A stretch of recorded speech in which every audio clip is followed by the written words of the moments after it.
السلام علیکم ناظرین، آج بڑے امپورٹنٹ مسائل مرد کے لیے سینے کے یا اور دوسری جگہوں کے جسم پر سے بال صاف کرنا، یا عورت کے لیے ہاتھوں پیروں سے بالوں کو صاف کرنا، اور اسی طرح سے آج کل جو بہت زیادہ رواج ہے کہ بالوں کو کلر کرایا جاتا ہے، کہیں بلیک کیا جاتا ہے، کہیں فیشن کے طور پر رنگ برنگ کے کلر کیے جاتے ہیں۔ یہ سارے مسائل آپ کے سامنے آنے والے ہیں، آپ ویڈیو کو دیکھیں اور فائدہ اٹھائیں۔ مفتی صاحب، جیسا کہ آج کل آپ بھی دیکھ رہے ہیں کہ بالوں پر بہت زیادہ کلر کرایا جاتا ہے، کبھی تو بال سفید ہو جاتے ہیں تو بلیک کلر کرایا جاتا ہے، کبھی فیشن کے نام پر فیشن کے لیے رنگ برنگ کلر کرائے جاتے ہیں۔ تو شریعت میں اس کا کیا حکم ہے؟ کیا وہ کلر ہونے کے بعد وضو اور غسل وغیرہ ہو جاتا ہے، یا اسی طرح بلیک کلر کرانا جائز ہے، حرام تو نہیں ہے؟ کچھ نوجوان جو شوقیہ اپنے بالوں کو ادھر ادھر کراتے ہیں، گولڈن کلر اور اس طرح کے کلر کراتے ہیں، تو اس طرح سے یہ جائز نہیں ہے۔ اور کچھ لوگ ایسا ہوتا ہے کہ ان کے بال اگر وائٹ ہو گئے ہیں، سفید ہو گئے ہیں، تو وہ ان کو اپنی خوبصورتی کو بنائے رکھنے کے لیے کالا خضاب لگاتے ہیں، کالی مہندی لگاتے ہیں، تو اس کی بھی حدیث میں ممانعت آئی ہے، تو اس کو بھی لگانا جائز نہیں ہے۔ اور اس کے علاوہ دوسرے کلر اگر کوئی لگاتا ہے، یعنی ایک اس میں دو طرح کے لوگ ہو گئے ہیں، ایک تو شوقیہ جو نوجوان آج کل کر رہے ہیں، ان کے لیے تو کوئی بھی جائز نہیں ہے، اور دوسرے وہ جن کے بال وائٹ ہو جاتے ہیں یا اپنے بالوں کو صحیح رکھنے کے لیے وہ لوگ بلیک کلر لگاتے ہیں، تو بلیک کسی کے لیے بھی جائز نہیں ہے۔ اور وہی لوگ جن کے بال کچھ وائٹ ہو گئے ہیں، کچھ سفید ہو رہے ہوں، اگر انہوں نے دوسرے کلر لگائے ہیں جو براؤن ہیں یا مہندی کلر ہے، تو اس طرح کے رنگوں سے ان کا اپنے بالوں کو رنگنا جائز ہے۔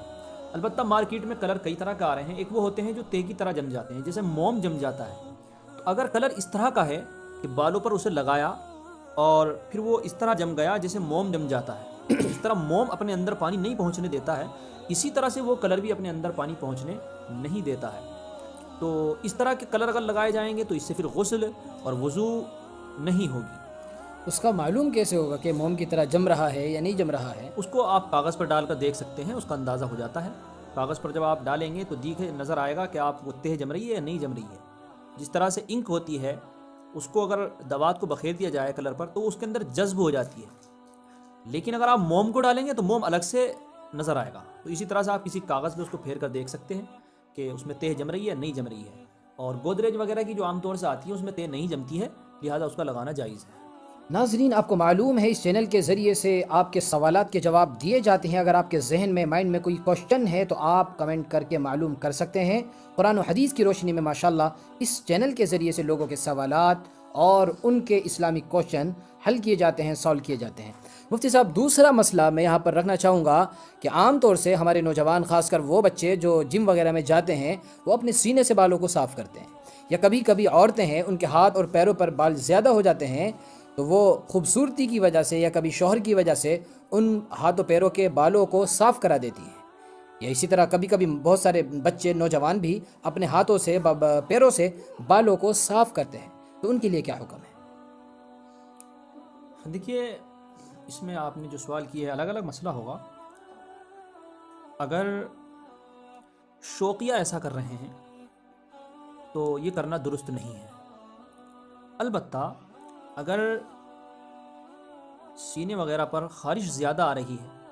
گرمی کا موسم ہے اور اس کی وجہ سے پریشانی ہو رہی ہے، یا بال کھنچتے ہیں، آپس میں الجھتے ہیں، یہ دقت ہو رہی ہے، تو سینے کے بال بھی صاف کرنے کی گنجائش ہے۔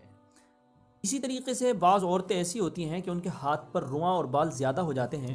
تو جس کی وجہ سے ان کے شوہر کو یہ بات اچھی نہیں لگتی ہے، اور ان کے شوہر یہ چاہتے ہیں کہ ان کا ہاتھ اور پیر اس طرح سے صاف ہو، تو ان کے لیے یہ گنجائش ہے کہ وہ اپنے ہاتھ اور پاؤں کے بالوں کو آج کل جو کریم وغیرہ یا دوسری چیزیں آتی ہیں ان کے واسطے سے ختم کر سکتی ہیں اور ان کو مٹا سکتی ہیں۔ اچھا، عام طور سے جو مرد ہیں وہ بال اپنے سینے کے صاف کرتے ہیں، میرے خیال سے وہ فیشن وغیرہ کی وجہ سے کرتے ہیں، چونکہ وہ باڈی بلڈنگ میں جانا ہوتا ہے ان کو، تو وہ اس کا اظہار کرنا ہوتا ہے، جسم کی نمائش ہوتی ہے، اس کی تو گنجائش ہوگی تھوڑی سی۔ جی، جواز تو ہے، جائز تو ہے، لیکن شوقیہ ایسا نہیں کرنا چاہیے، اس سے بچنا چاہیے۔ بہتر ہے۔ اچھا، شادی سے پہلے اگر کوئی لڑکی اپنے ہاتھوں پیروں کے بال صاف کرتی ہے؟ اس کو بھی نہیں کرنا چاہیے، اس لیے کہ شادی سے پہلے اس کو ضرورت بھی نہیں ہے۔ بہت شکریہ مفتی صاحب، جزاک اللہ۔ ناظرین، یہ دو امپورٹنٹ کوشچن تھے، بڑی اہم نالج ہے، آپ کو اگر اچھی لگی ہے تو لائک کریں اور کمنٹ کر کے ہمیں بتائیں ہماری ویڈیوز آپ کو کیسی لگتی ہیں، اور آگے صدقہ جاریہ سمجھ کر کے اس ویڈیو کو شیئر کر دیں تاکہ اسلام کا اور دین کا جو علم ہے وہ دوسروں کو بھی حاصل ہو جائے۔ السلام علیکم ورحمۃ اللہ وبرکاتہ۔